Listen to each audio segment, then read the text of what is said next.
बहुत पुरानी बात है। एक बहुत सुंदर नगरी के सामने दो भिक्षु अपने गुरुजी के साथ भिक्षा मांगते हुए गुजर रहे थे। तभी गुरुजी की नजर उस सुंदर नगरी पर पड़ी।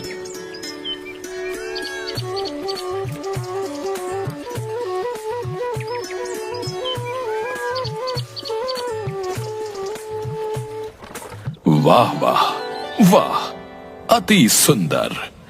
इस नगरी को देख के तो आंखें तृप्त हो गईं। बहुत सुंदर नगरी है। हाँ गुरुजी, बिल्कुल सही कहा। बहुत सुंदर नगरी है। बस यहाँ भिक्षा भी सुंदर मिल जाए तो आनंद ही आनंद है। बिल्कुल सही फरमाया प्रेमपाल। अब बस इस नगरी में झोली भर मिठाइयाँ और पकवान मिल जाएं, फिर तो आनंद ही आनंद है। अच्छा अच्छा, ठीक है। चलो अब ध्यान से सुनो।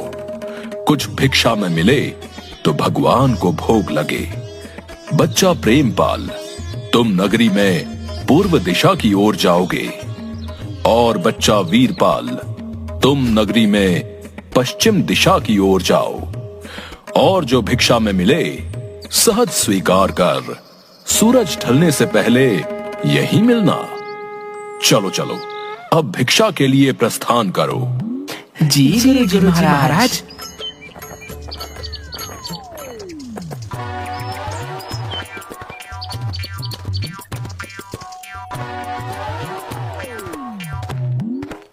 अरे वाह, चलो कोई तो दिखा। ऐसा करता हूँ, एक बार राशन का दाम पूछता हूँ। अगर सस्ता हुआ तो थोड़ा ले चलूंगा अपने साथ। गुरुजी महाराज बड़े प्रसन्न होंगे। क्यों बनिए, आटे का क्या भाव है? अरे अरे बाबा जी, प्रणाम बाबा जी। टके सेर बाबा जी। और चावल? वो भी टके सेर। और चीनी क्या भाव दी? टके सेर। सब टके सेर? ये सब सच है क्या? एक बार दूसरी दुकान में पूछ कर देखता हूँ, उधर का क्या हाल है।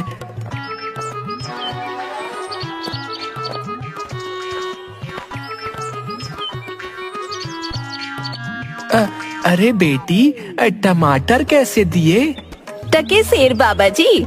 और गोभी? टके सेर बाबा जी, ये भी टके सेर। और ये वाली? साधु महाराज, ये भी टके सेर दिया। अरे वाह वाह वाह, आनंद ही आनंद, सब टके सेर।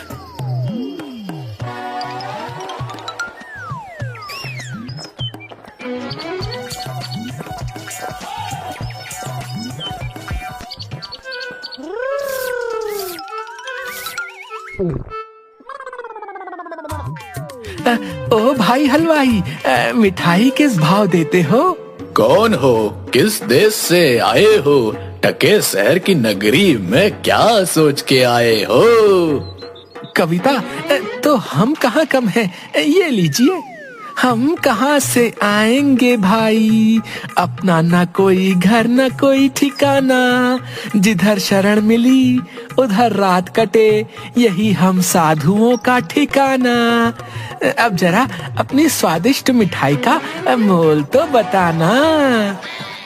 टके शहर बाबा, टके शहर, जो चाहो वो पाओ, मूल्य रहेगा टके शहर। ये क्या कहते हो हलवाई? सब टके सेर? सारी मिठाई टके सेर?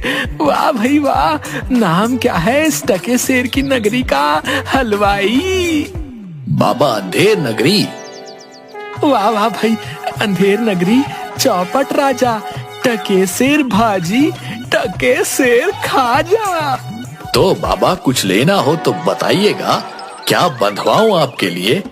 बच्चा, मांगकर 5 पैसे लाया हूँ, सबकी मिठाई कर दो। हाँ,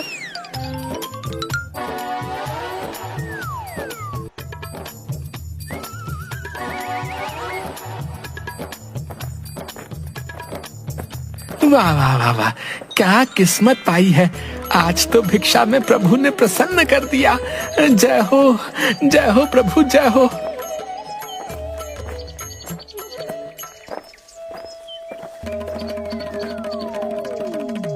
बच्चा वीरपाल, क्या भिक्षा लाए?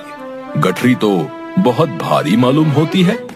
गुरुजी महाराज, 5 पैसे भिक्षा में मिले थे, उसी से गठरी भर मिठाई लाया हूँ। अरे बच्चा, 5 पैसे में गठरी भर मिठाई? ये कौन सी नगरी है? अंधेर नगरी, चौपट राजा, टके शेर भाजी, टके शेर खाजा। अरे राम राम राम राम, राम बचाए लाखों पाए। बच्चा, ऐसी नगरी में तो एक क्षण बिताना भी हमारे लिए उचित नहीं, जहां टके शेर भाजी और टके शेर खाजा बिकता है। गुरुजी, ऐसा तो संसार भर में कोई देश नहीं है जहां 2 पैसे पास रहने से मजे से पेट भरता है। मैं तो इस नगरी को छोड़कर नहीं जाऊंगा। हाँ, देख बच्चा, पीछे पछताएगा। मैं तो इस नगरी में एक पल भी नहीं रहूंगा।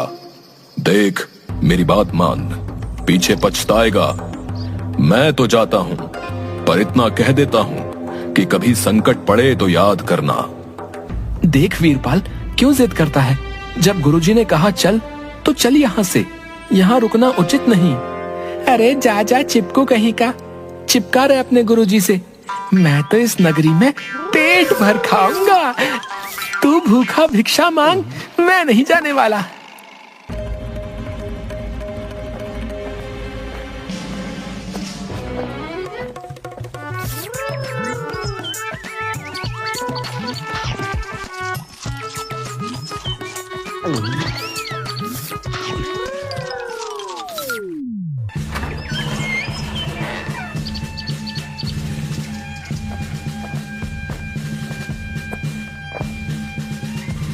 ना ना, रोना नहीं, चुप हो जाओ। बताओ बताओ, क्यों रो रहे हो? महाराज, कल्लू बनिए की दीवार गिर पड़ी, सो मेरी बकरी उसके नीचे दब के मर गई। दुहाई है महाराज, न्याय हो। बहुत बुरा हुआ। हाँ, तो फिर जाओ, उस कल्लू बनिए को पकड़ कर लाओ। क्यों बनिए, ये कैसी दीवार बनवाई थी जो इसकी बकरी दब कर मर गई? बता। महाराज, मेरा कुछ दोष नहीं, कारीगर ने ऐसी दीवार बनाई कि गिर पड़ी, इसमें मेरा कुछ दोष नहीं। ये तो बेकसूर है, छोड़ दो इसे और कारीगर को पकड़ कर लाओ। हाँ, सारा किया धरा उसी का है। क्यों कारीगर, इसकी बकरी क्यों मर गई? महाराज, मेरा कोई कसूर नहीं, चूने वाले ने चूना ही ऐसा खराब बनाया कि दीवार गिर पड़ी। अच्छा, तो ये बात है। खैर, उस चूने वाले को बुलाओ। क्यों चूने वाले, तुमने कारीगर को खराब चूना क्यों दिया? बताओ, नहीं तो तुम्हारी खैर नहीं। महाराज, मेरा कुछ दोष नहीं, भिश्ती ने चूने में पानी ज्यादा डाल दिया, इसलिए चूना कमजोर हो गया होगा। हाँ। अच्छा, अब समझ आई बात। उस भिश्ती को लाओ हमारे सामने।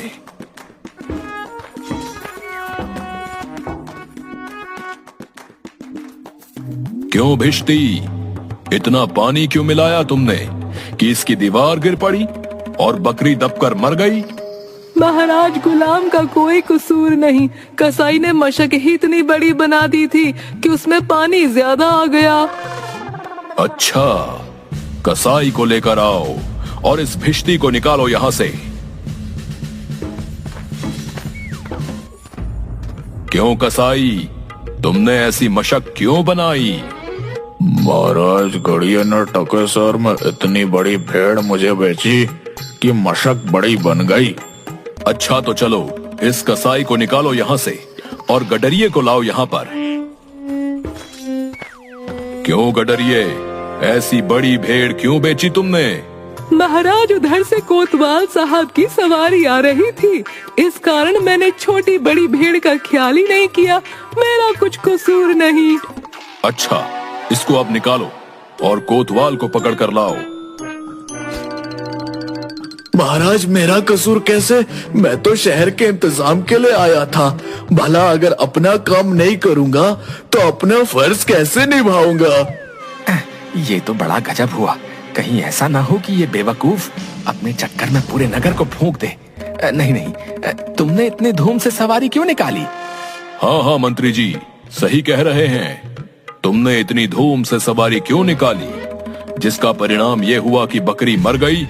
लेकिन महाराज हम अब कुछ नहीं सुनना चाहते। ले जाओ इसे और फांसी पर चढ़ा दो।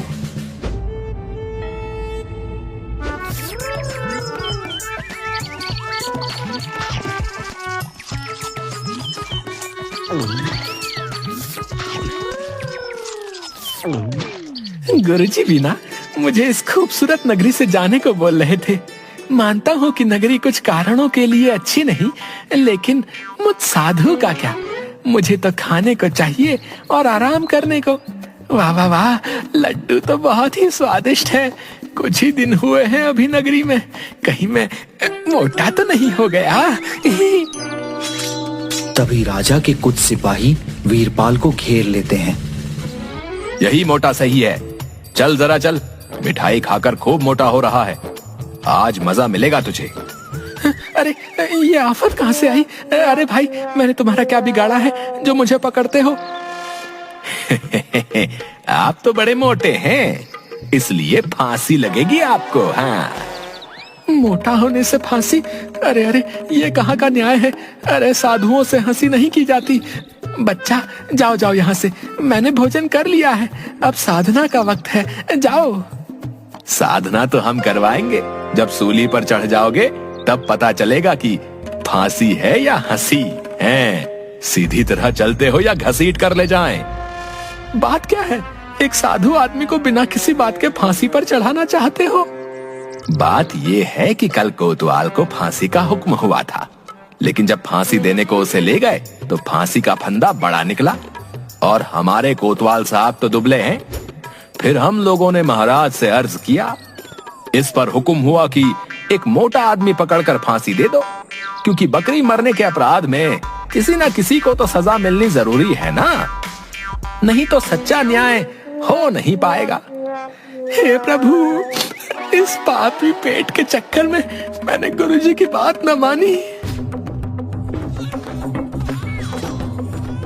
हे बाप रे, मुझ बेकसूर को क्यों फांसी दे रहे हो? अरे भाइयों, कुछ तो धर्म का ख्याल करो। अरे मुझे छोड़ दो मुझे। मैंने गुरुजी का कहना क्यों नहीं माना? उसी का फल है। गुरुजी कहाँ हो? गुरुजी, मुझे अभी नहीं मरना गुरुजी।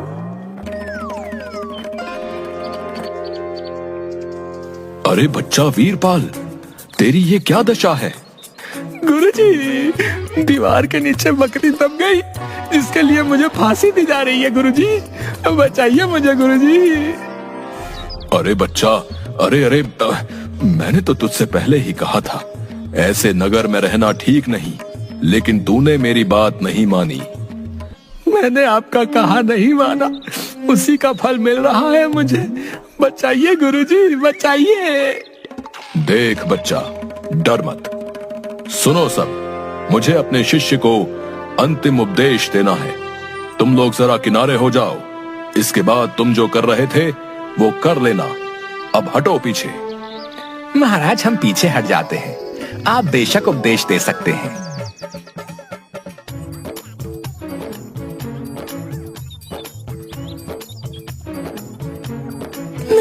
तब तो गुरुजी, हम अभी फांसी पर चढ़ेंगे।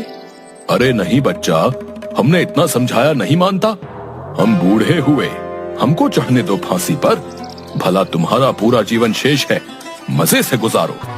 नहीं गुरुजी, स्वर्ग जाने में बूढ़ा जवान क्या, आप सिद्ध हैं गुरुजी। आपको गति अवगति से क्या मतलब? मैं चढ़ूंगा फांसी पर। भाई, ये क्या मामला है? अभी तक तो ये मोटा साधु रो रहा था, लेकिन अब ये पहले फांसी पर चढ़ने के लिए लड़ रहा है। समझ में नहीं आता। महाराज को इसकी खबर देकर आता हूँ। सैनिक तुरंत महाराज के पास जाते हैं। महाराज, एक चेले से मिलने गुरु आया, कुछ कान में बोला तभी से गुरु चेले में फांसी पर चढ़ने के लिए लड़ाई चल रही है। गुरु कहता है मैं चढ़ूंगा, चेला कहता है मैं चढ़ूंगा। ये क्या माजरा है, पता लगाना पड़ेगा।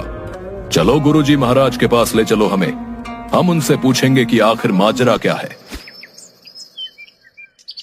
बताइए गुरुजी महाराज, आप फांसी पर क्यों चढ़ना चाहते हैं? महाराज, इस समय ऐसी शुभ घड़ी है कि जो भी पहले फांसी पर चढ़ेगा उसे स्वर्ग की प्राप्ति होगी। तब तो हम ही फांसी पर चढ़ेंगे। नहीं, हमको फांसी की सजा मिली थी ना, हम ही चढ़ेंगे। हमको हुक्म है। हाँ भाइयों, जल्दी करो, हमको फांसी दो। हाँ। नहीं, हम लटकेंगे, हमारे कारण ही तो दीवार गिरी थी ना। चुप रहो सब लोग, महाराज के होते हुए कौन स्वर्ग जा सकता है? हमको फांसी पर चढ़ाओ, जल्दी जल्दी करो।